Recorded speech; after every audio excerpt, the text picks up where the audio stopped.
বাংলাদেশের ক্রিকেট বাঁচাও, লিটন দাসকে হটাও, এই স্লোগানে মুখরিত হয়ে গেছে চট্টগ্রাম ক্রিকেট স্টেডিয়াম।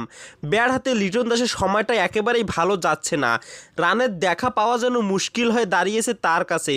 2023 ওয়ানডে বিশ্বকাপে কিছুটা রানের দেখা পেলেও এরপর থেকে রান খরায় আছেন লিটন দাস। রানে ফিরতে মরিয়া লিটন, আশ্রয় নিচ্ছেন উদ্বোধনী শটের, কিন্তু তাতেও ব্যর্থ হয়ে বিলিয়ে দিচ্ছেন উইকেট।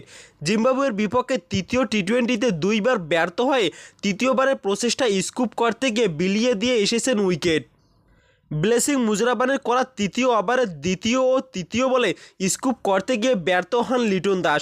চতুর্থ বলে আবারও চেষ্টা চালান স্কুপ করার, এবারও ব্যর্থ হন তিনি। কোনো মতে ব্যাটে বল স্পর্শ করাতে পারলেও সেই বল গিয়ে আঘাত হানে লেগ স্টাম্পে। প্রথম দুই ম্যাচের মতো আরেকবার ব্যর্থ হয়ে লিটন ধরেন সাজঘরের পথ, মাত্র 12 রান করে। প্রথম ম্যাচেও এই মুজরাবানের বল ব্যাট ও প্যাডের ভাগ গলে স্টাম্পে আঘাত হারলে 1 রান করে আউট হন লিটন। দ্বিতীয় ম্যাচে অফ স্টাম্পের অনেক বাইরের বল লুক জঙ্গিয়ার 16 রানে পরাস্ত হয়ে পয়েন্টে ক্যাচ দিয়ে ফেরেন ধীরগতির লিটন দাস, 25 বলে 23 রান করে। আজ তৃতীয় ম্যাচে হলেন দৃষ্টিকটু আউট, তার আগে তিনি করলেন মাত্র 12 রান। 3 ম্যাচে লিটন দাসের ব্যাটে এসেছে মাত্র 36 রান। প্রবাদে আছে ন্যাড়ায় একবার বেলতলায় যায়, কিন্তু আমাদের লিটন দাস যায় বারবার।